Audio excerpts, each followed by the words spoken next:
Hi, this is my self-reflection video for my multicultural psychology class.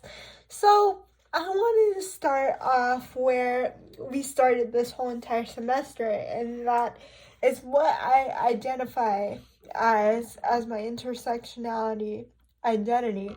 And I have three that I feel really describes me as who I am and my challenges. The first one being my ability status. That is my number one. That is the first one people see when they see me. And sometimes that's a great thing, other times it's not.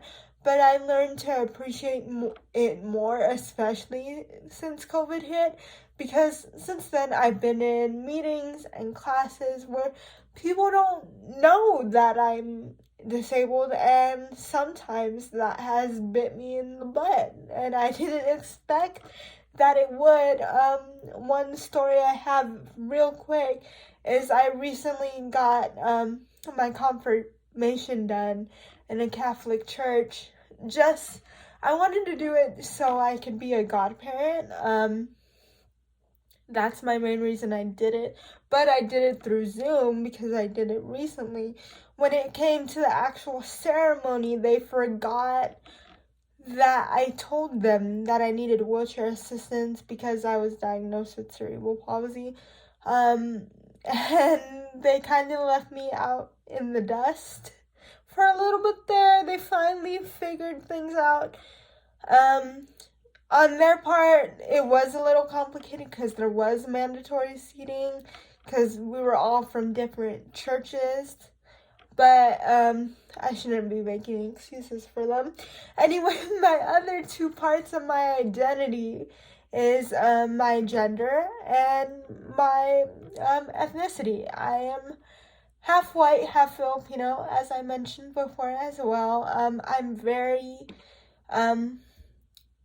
close to my Filipino roots. I love everything about the way I was raised. I wish I was more connected to it, especially in the language aspect. I only know bits and pieces of little words, so I can't hold a conversation with anyone as I would like. But that's something I really want to work on in the future and become more in my roots with that and become more connected.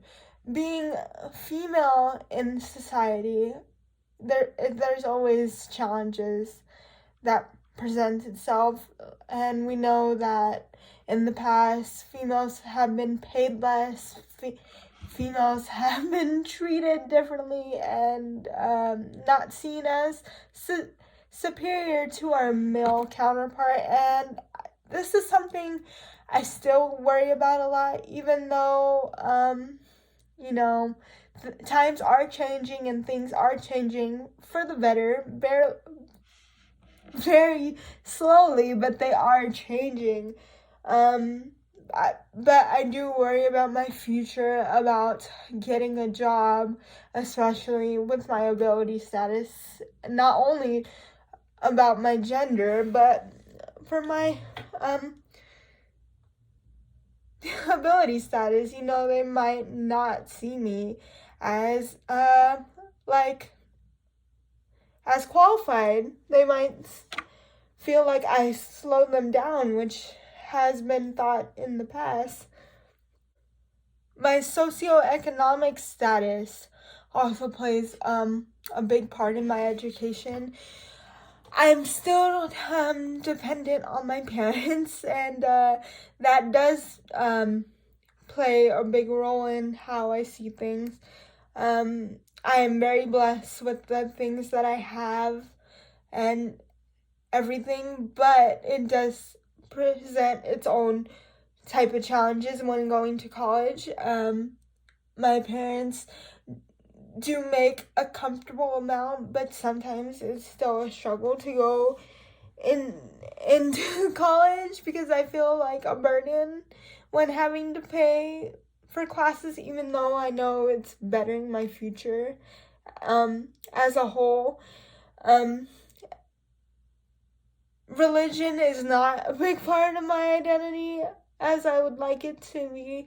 I'm more spiritual than anything else. I do believe in God, or else I wouldn't be here. But I also believe in guardian angels and life paths and things like that.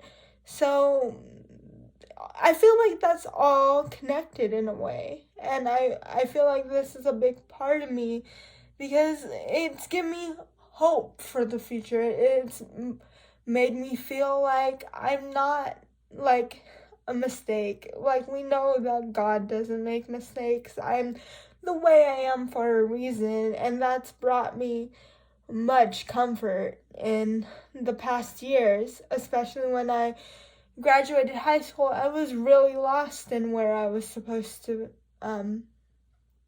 go, and I felt like if I didn't go to a huge university straight out the back, that I was a failure, and that if I didn't keep up with society's standards of getting a job and providing for myself, that I was also a failure. But I have slowly come to realize that is not true in any sort of means. You know, we're all doing the best we can. Now I'm going to talk about what I do when I come across controversial topics, especially in culture, to stay more on the quiet side and don't speak my views at first, because I know that my views can differ from everyone else's, and I tend to conform to people's views that are similar to mine, and I tend to make friends with similar interests. I know I want to change that in some way and be more culturally diverse, and that's something I do want to take away from this course is to grow my mindset and make more friends with different, you know, thought processes and beliefs. And, you know, as long as it's not coming from a hurtful place, I'm open to learning it and making myself a better person and find more self-discovery. The last thing I want to talk about for this is my mentoring experience. I never had a mentor for myself, but I did enjoy being a mentor with multiple opportunities that were presented to me in high school. I was a teacher's assistant for the special education classroom.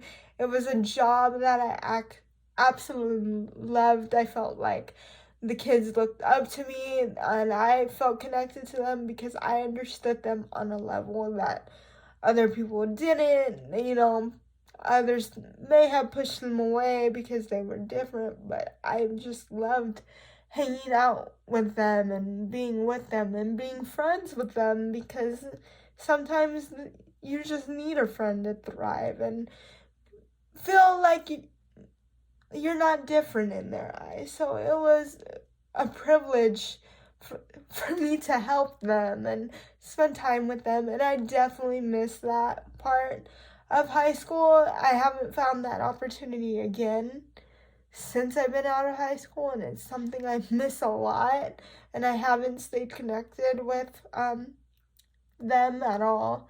So I always constantly wonder how they're doing.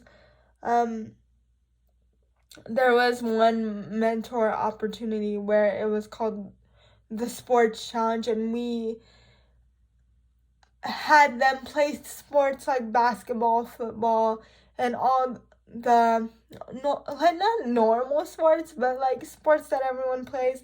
But we adapted the sport so that it would be easier for them to play. The point of this sports challenge was to make it inclusive, and most of all, let them have fun, because there's a lot of limitations in life for them and for me too, but mostly for them. They're excluded a lot because they're seen as different, and to have them have fun and not have to worry about anything just meant a lot to me. Like, there was nothing they had to worry about. No one was gonna judge them. It was just them having fun and making memories like it should be with all their friends. And I wish that society was more inclusive like that. I mean, there are some instances where, you know, it's better than it was, and you meet some really nice people along the way, but there's still a fear that you might get judged because you are different and everything. So that's something I want to see change in the future. The last thing I want to say is being in this class has really changed my perspective on who I am as an individual and religion as a whole, and how I handle myself in situations. Like I said, I like to conform to others people's beliefs, or kind of not talk about it, or try to dissipate the conversation. So being here has really opened my eyes and made me realize that I do those things, so I can be more mindful of my biases and challenge my own thoughts that may be negative and rework them, because I want to become a better person and not judge someone, especially as a future psychologist who will be working with people and they come to me and ask for help. I don't want to judge their situation that they're going through, because everyone's feelings is valid. And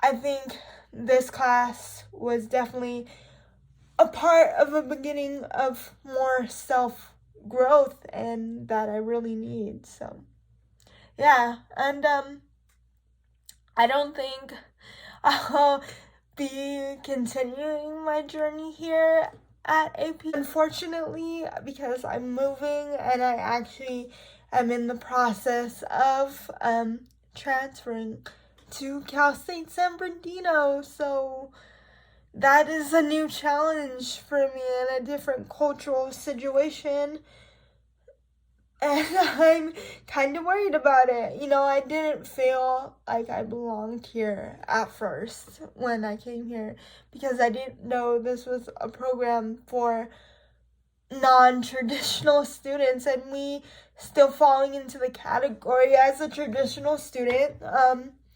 I didn't feel like I belonged at first, and I'm glad I got this experience, even though I might be changing schools.